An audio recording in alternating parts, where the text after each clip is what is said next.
Hi, and welcome to the Alberta Biodiversity Monitoring Institute, the ABMI's YouTube channel. Before we begin, I would like to start with the land acknowledgement. The ABMI respectfully acknowledges that our work takes place on the territories of Treaties 4, 6, 7, 8, 10, and the Métis homeland, traditional and ancestral lands of First Nations and Métis peoples whose histories, languages, and cultures are directly linked to the biodiversity that we monitor. We acknowledge the traditional teaching of the lands that we work on, and that reciprocal, meaningful, and respectful relationships with Indigenous peoples make our work possible. We are deeply grateful for their stewardship of these lands, and we are committed to supporting Indigenous-led monitoring programs while learning Indigenous ways of knowing, being, and doing. In this video, we will be sharing a pre-recorded walkthrough video on a regional summary that was compiled on the status of land cover and biodiversity in the oil sands region of Alberta. It was released in early 2025, and the summary provides a snapshot of Alberta's long-term biodiversity, land cover, and human footprint monitoring in this oil sands administrative area, which spans 140,000 square kilometers in northern Alberta.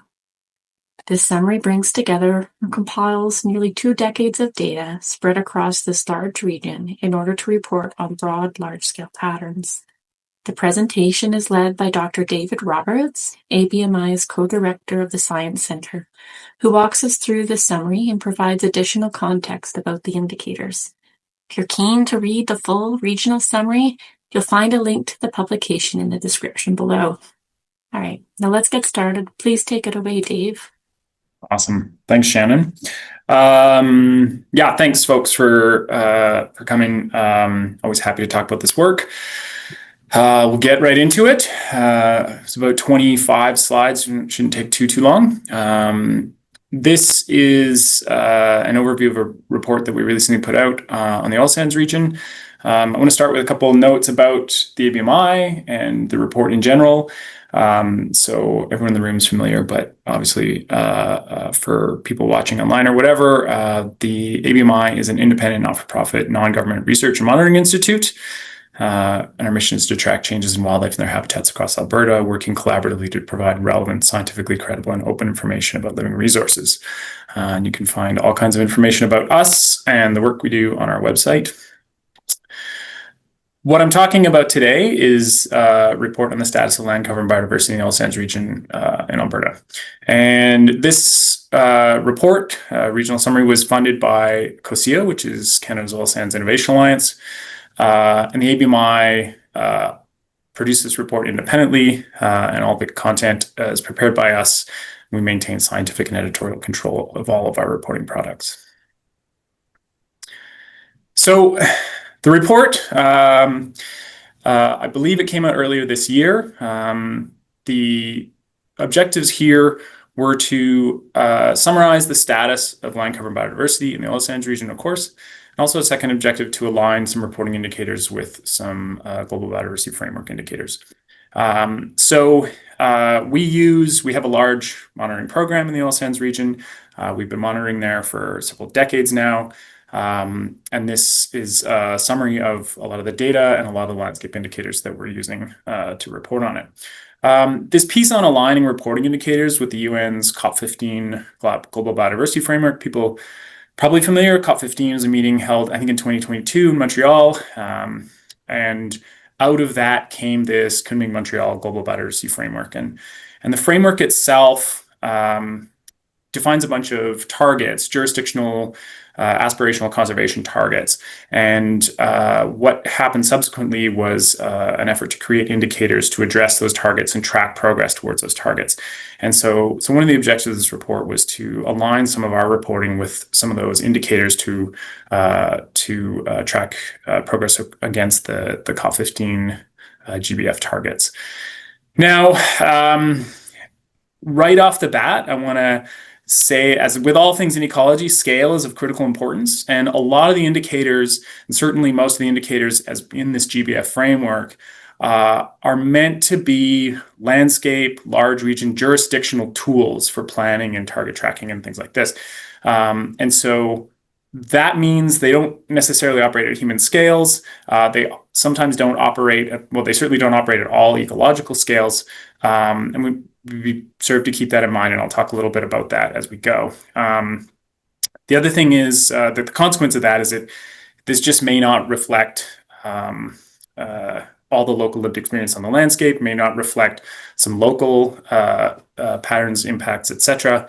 I can talk about some other work that we do that is more on that local scale. But this is really a high level, landscape level look at the oil sands region. That's a good segue into the region itself.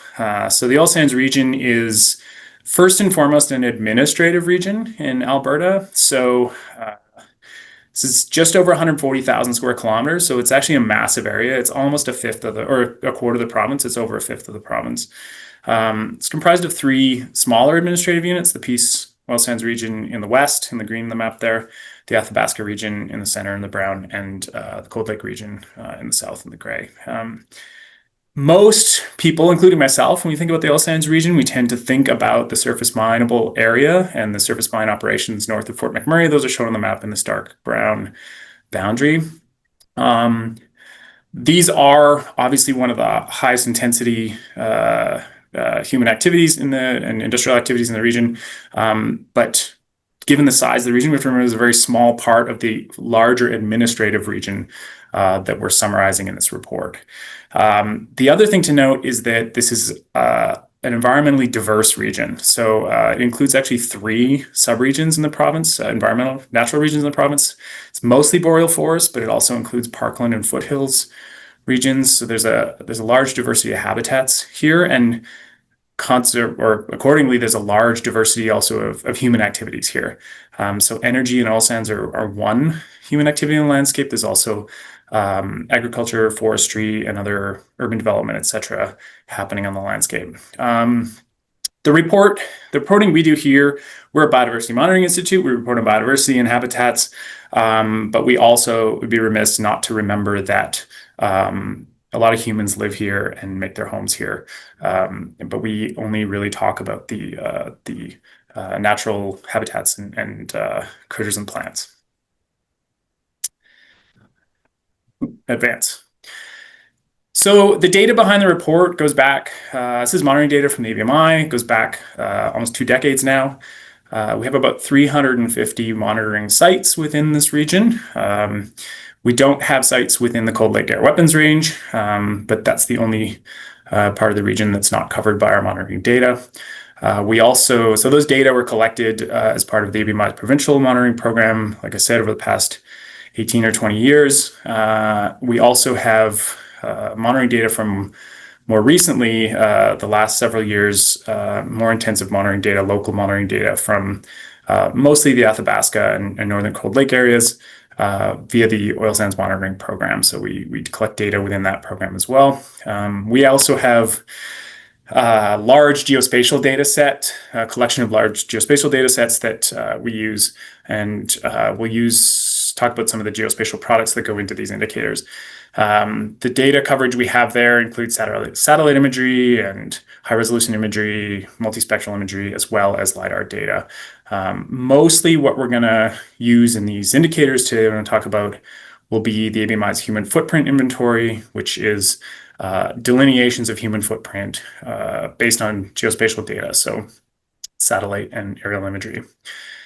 All the data that we use in this report is available to the public. You can access it via our website. We also, all the analyses that go into the calculation of the indicators, including our species modeling, etc., methodologies are all available via our website. We also have a technical compendium to this report that's linked from the main report that goes into the methods much more in detail. We also host a GitHub repository where we put a bunch of our scripts and things like this to calculate how we calculate indicators, and those are accessible publicly as well. Of note, the ABMI does not monitor or report on aquatic systems outside wetlands.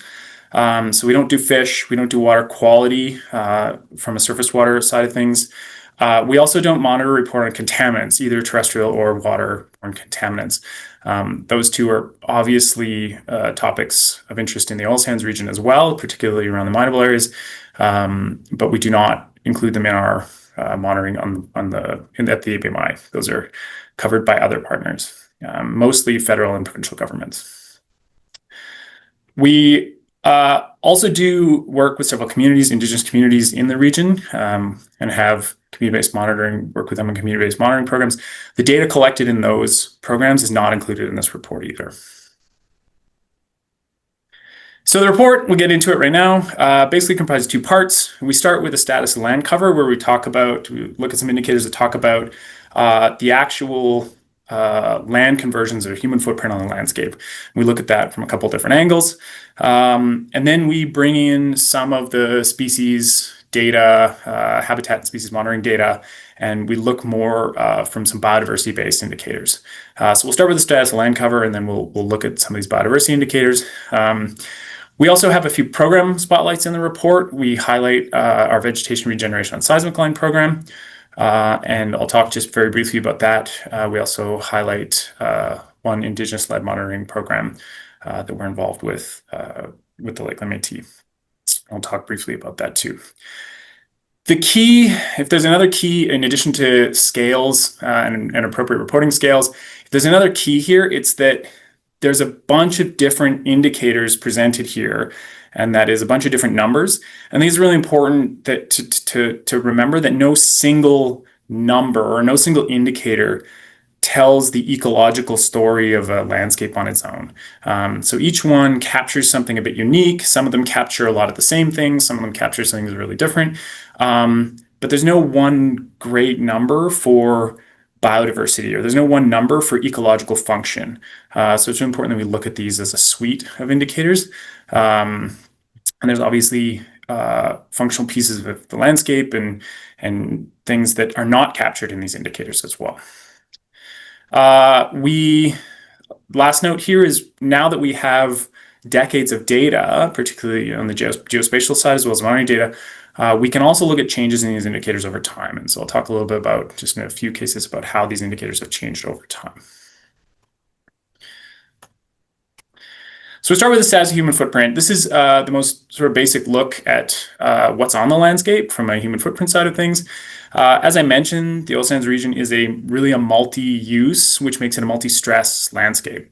Human footprint we define at the ABMI as visible alteration or conversion of native ecosystems or native habitats for whatever anthropogenic purpose. But important to note, temporary or permanent, it's included in human footprint. So the question we often get on that is, forest harvest is a human footprint, even though it does recover over time, and so that impacts the age of the forest and things like that. We still consider it a human footprint.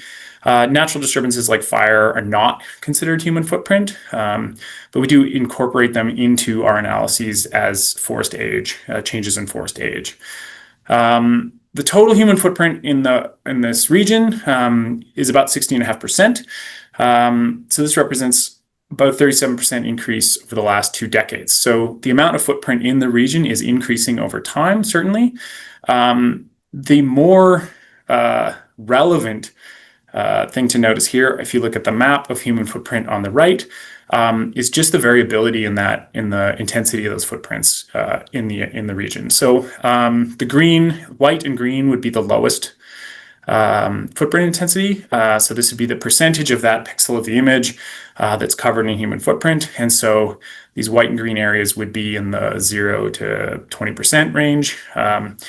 And then at the highest end would be these brown areas. And this is, upwards of 80, 90, 100% human footprint. And so some of the features that stand out, obviously the surface mineable area, we can see the surface mines in that human footprint image inside that yellow polygon.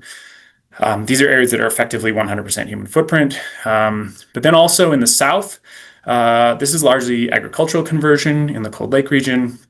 In the south, that intensive human footprint down there, and then agricultural conversion in the west, in the Peace region, the footprint area down there. So that variability is really important. And we'll see this kind of pattern appear as we go forward. Spoiler alert.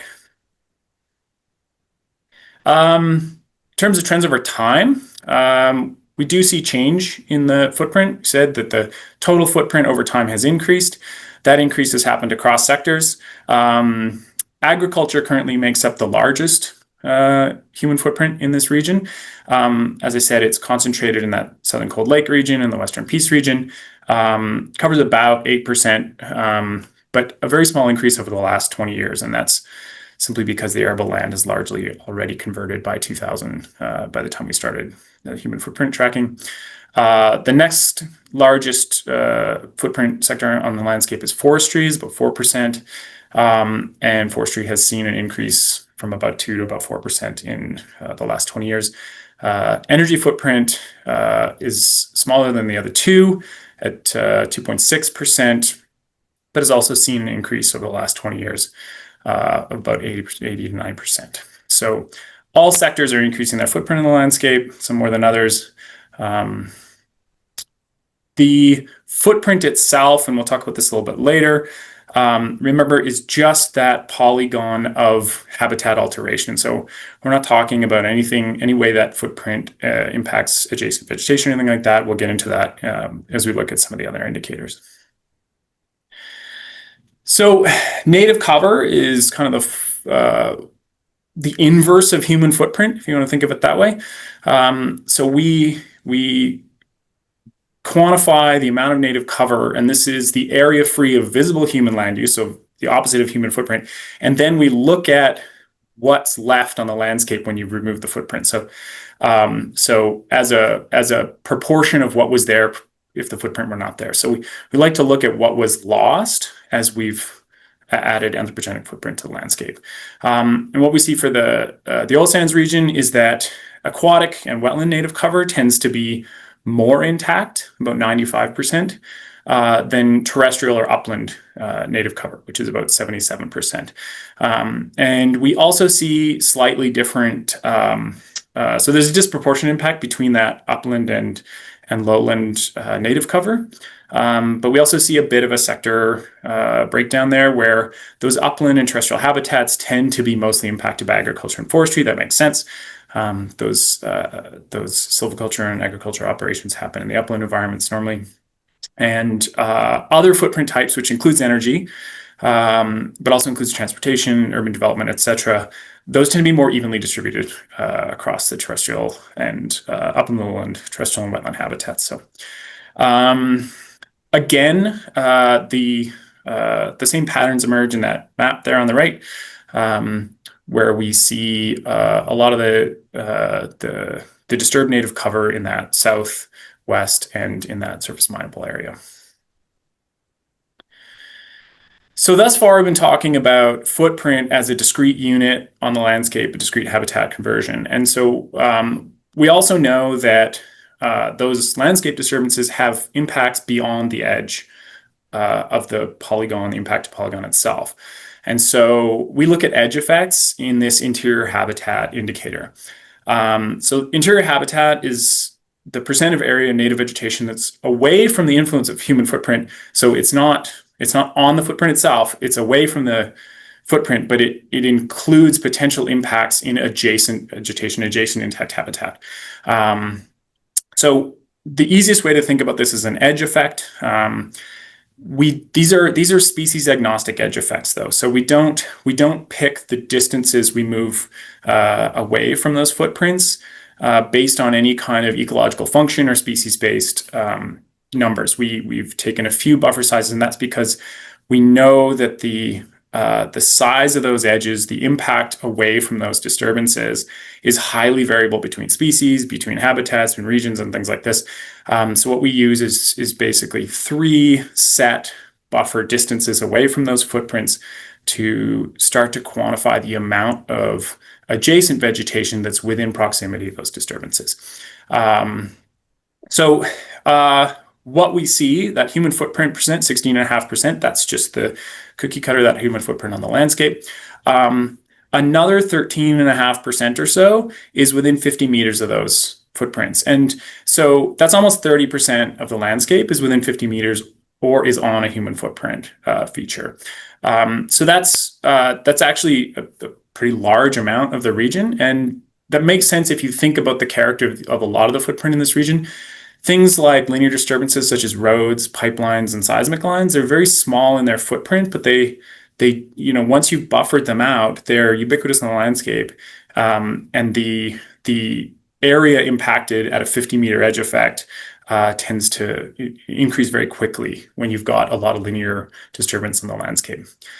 But another 27% is within 200 meters of human footprint, and another 30% is within 500 meters of footprint. So what we have at the end of the day, once we've subtracted those edge effects at variable distances, it's about 12.5% of this region that is more than 500 meters or more from an anthropogenic footprint feature.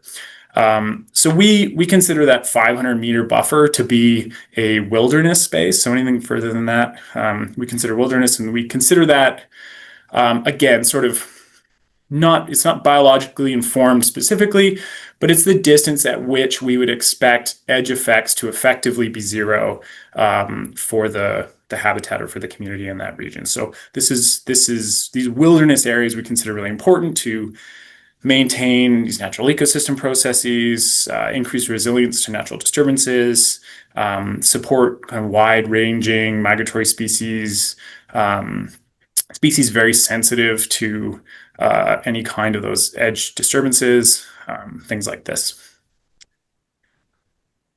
So I'm going to move on now and start to bring some of the species data into things. And so thus far, we've really been looking at metrics based totally on that footprint mapping. So the next few indicators start to pull in what we've learned through our species modeling or species monitoring, and found it a lot on the habitat suitability models that we produce from that monitoring.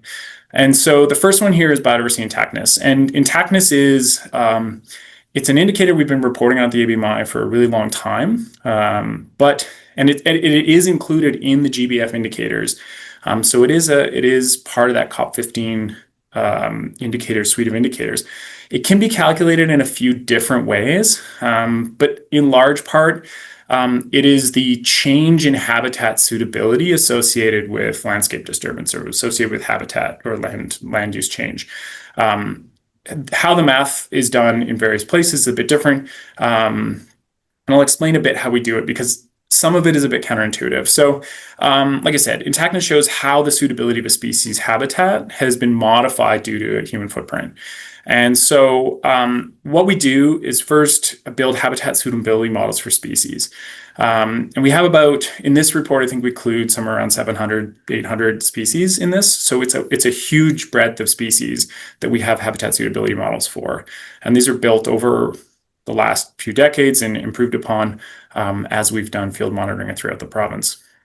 What we do then is take that suitability model and basically build a habitat suitability in a reference landscape. So we take the Alberta landscape, the habitats, the natural regions, the environments we have there, and we effectively remove the human footprint and predict with our models what would have been there from a species community side of things without that footprint on the landscape.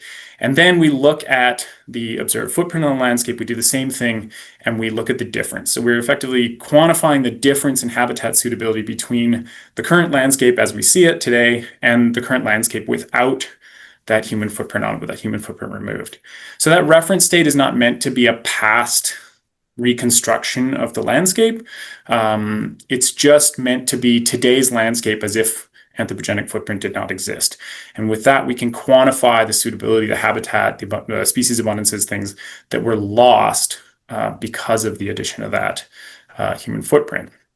So the key here is that a predicted reference suitability and observed suitability that are the same is 100% intact. We consider that completely intact.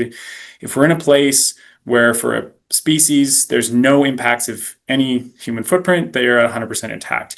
If we see abundance decreases or increases in a species at a location due to that human footprint, we see that as a degradation of intactness. So intactness goes down as abundance increases or decreases relative to that reference. So any change in abundance is a degradation of intactness. And then what we do is we look at that across a breadth of species, and we can average it for taxa, or we can look at a single species, and then across an area, in this case, the oil sands region. So it's a long explanation, but it's a little bit complicated. And like I said, some can be a bit counterintuitive. So what does that look like in the oil sands region? So no surprise, it's highly variable, and it tends to correlate in space with the intensity of human footprint. So no surprise there. We obviously see lower intactness on the map here. Intactness, high intactness is in the green, low intactness is in these browns and reds. So the lowest intactness is in the more intensive anthropogenic use areas and industrial use areas, including surface mineable regions, or the surface mines in the mineable region, as well as the agricultural regions in the west and the south. But also you can see a lot of degradation of intactness, lower intactness through some of these. A lot of these are like high intensity in situ projects where we've got lots of things like roads, seismic lines, well pads on the landscape. And this is a summary for all species. So we've taken all the species that we have models for, which I think is just over 700 there, across all the taxa. So it includes mammals, birds, vascular plants, moss, lichens, and soil mites. So this is cross taxa, and we've averaged it out across the landscape. And so, what we see as an average across the landscape, which is not super informative, is in that high 80% intactness. But the variability is really key. And then there's also variability between those taxa. And then between species within those taxa, there's also high variability in intactness. So what we see is most taxa had some strong decreaser species, as well as some strong increaser species. So there are a lot of species that are in this region, fairly mildly impacted by the human footprint, but there are also species that are strongly impacted. So we see a large breadth of change, and those would be species that are obviously more sensitive or more take advantage of disturbed areas. And then as a general trend, the decreasers tend to be those associated with old forest habitats. And that's probably not a surprise as you remove the existing forests on the landscape in favor of disturbance features and things like this, or in favor of younger forests. In the case of a harvest, you tend to remove habitat for those old forest specialists. For some taxa, especially vascular plants, what we actually saw is decreases in intactness really driven by increaser species. So on the vascular plant side of things, we actually saw a lot of species that were taking advantage of these disturbed areas, which maybe makes sense in a forested landscape. If you make space for those young forest or disturbed area veg habitat specialists, you tend to see them increase. I've got a note there to the ABMI's website and the biobrowser. I'm going to come back to this because the species-based stuff is not in the report itself, but there are ways to access it via the ABMI's website. So I've harped on a bit about scale, and I'm going to keep going there. This is looking at the sector effects on biodiversity. And so when we talk about sector effects, what we're really talking about is splitting out how different uses, different anthropogenic activities in the landscape affect species differently. The disturbances associated with energy are obviously different than forestry, different from agriculture and things, and all of them have different impacts on and impact the community in different ways. And the main take home here is I already talked about a lot of the increasers and decreasers and things like this. The main takeaway here is that those local scale sector effects are much, much stronger than the regional scale sector effects. And so what we see is we see a lot of species, their habitat suitabilities change in close proximity or on those disturbance features. This is not a surprise in any way. But because the way we look at sector effects, as we zoom out to larger areas that potentially have higher and lower intensity of disturbance, we see those species impacts decrease relative to the entire landscape. One thing to note here, when we talk about local effects of species to energy, approximately 70% of the species that we have suitability models for, we see abundance decreases in response to those. So in general, those local effects are decreasers. Like I said, there's a lot of vascular plants increasers, and we also know some mammals that take advantage, things like deer and coyote that take advantage of some of those disturbances. And on the regional scale, we just see a really muted response relative to those local responses. So just going to take the next couple slides and highlight some of the focal pieces that we have in there. So some of the spotlights that are in the report. We do report on species of conservation concern. These are naturally rare or declining species. We've detected 179 species of conservation concern in the oil sands region over the last 2 decades. These most notably would be woodland caribou, of course, which is a federally and provincially threatened ungulate. We also, just to name a couple, yellow rail is a migratory bird, specializes in wetland habitats, that is fairly common in the wetland complexes in the oil sands region. And I always promise the lichen folk that I'll talk about a lichen whenever I can. So I've included the punctured Ramalina in here, which is a vulnerable lichen species that responds strongly negatively to human footprint that we've detected in this region. A couple other program spotlights. I mentioned we do a vegetation regeneration on seismic lines program. This is where we look. Seismic lines, for those unaware, are these linear disturbances specific to oil and gas exploration. As I mentioned, they're very small in total footprint, but can be very slow to recover and create extensive edges. So they're a really important feature on the landscape just because they're so ubiquitous. And we're involved in 2 monitoring programs there. We have a vegetation regeneration program here where we use remote sensing, largely LiDAR and aerial imagery, to inform some restoration programs and look at restoration success. And that's a collaborative program with the government of Alberta and the Oil Sands Monitoring Program. And then we're also working in partnership with the Boreal Ecosystem Recovery Assessment, or the BADR project at the University of Calgary, and they look quite closely at the impacts of industrial footprint and seismic lines. Another program spotlight we have in here, and the people in the room are obviously going to be very familiar with this, but mention it, there's more information in the report itself, is this spotlight on Indigenous-led wildlife monitoring on a program we're involved with the Lakeland Métis Nation. So we support a number of Indigenous-led biodiversity monitoring programs through partnerships with Indigenous communities. This one with the Lakeland Métis Nation is a program focused on enhancing the understanding of cumulative effects oil sands operations on moose specifically. So it's a species-specific program with the goal of assessing how in situ operations impact moose in traditional hunting areas. And so the in situ operations, again, are not that surface mineable operation, but the underground extraction. So these would be on the landscape would look like high density well pads, lots of roads, lots of seismic lines in these high density surface operations that extract bitumen from underground. This program monitors moose occupancy at well sites compared to reference areas, and we use remote cameras as our monitoring tool for this. And traditional Métis insights in this program from knowledge holders are combined with Western scientific methods. So it is really intended to be a combination of knowledge systems. I give a shout out to all the people in the room for the hard work on the program, really demonstrate the importance of partnerships between Indigenous communities and Western scientists.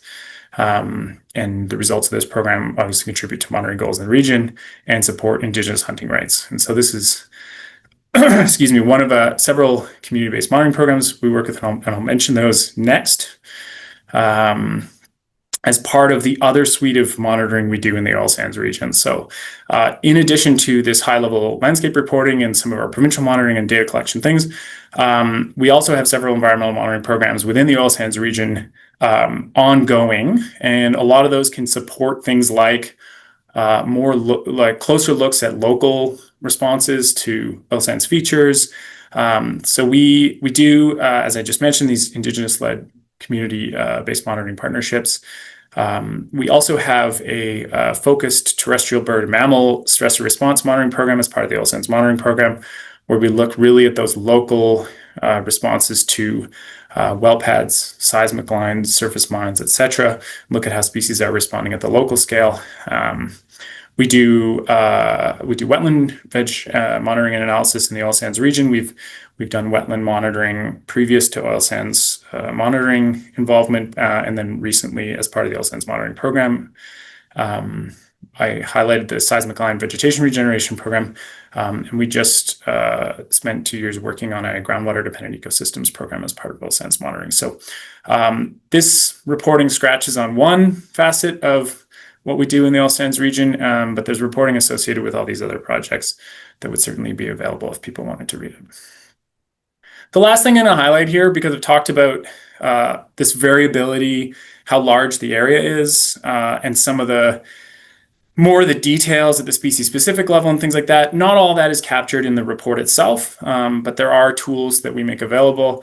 One of the tools that we're most proud of, I think, at the ABMI is our online reporting for biodiversity tool, the ORB tool. So this is an online, it's an online reporting tool. It's an online portal where you can get reporting on subregions within the province. And so this includes the oil sands regions, and not just the larger oil sand region, but the subregions as well. So you can look just at the Peace region, the Athabasca or the Cold Lake region, but also larger watershed regions, things like this, ecoregions, etc. So it's a way to look at slightly smaller extents or larger extents or different areas of the province. Within here, this also includes the most up-to-date information that we have. So as we improve models, as we get more data, it all goes into the ORB tool, where we may not update the reporting products themselves as frequently. So I just wanted to highlight here, when we talk about things like species level intactness in the oil sands region, if you go into the ORB and look at the oil sands region, you can actually bring up these plots of all the species, and you can click on the dots and see which species are the increasers and decreasers, and which ones are most adversely affected or what. And then you can get a little bit more detail specifically on those species. You can also look at these some of the 3 subregions in there and get some summaries similar to what I presented here in the report on those subregions and not just the entire region itself. One of the things that I really like about it is you can click on everything's clickable. And if you want more information on things like sector effects for a specific species, you can then link out to our biodiversity browser, which has detail on this at the species specific level. So you can look at the habitat suitabilities, things like sector effects, see how things, agriculture, forestry, energy, etc., are impacting the species, the local and regional level, all things like that. And so the link there is orb.abmi.ca, pretty easy to find. You can also just link to it from our main website. And with that, I will thank you very much. Really appreciate the time everyone spends to come and listen, and would happily give more information or answer any questions that people have. Thank you, Dave.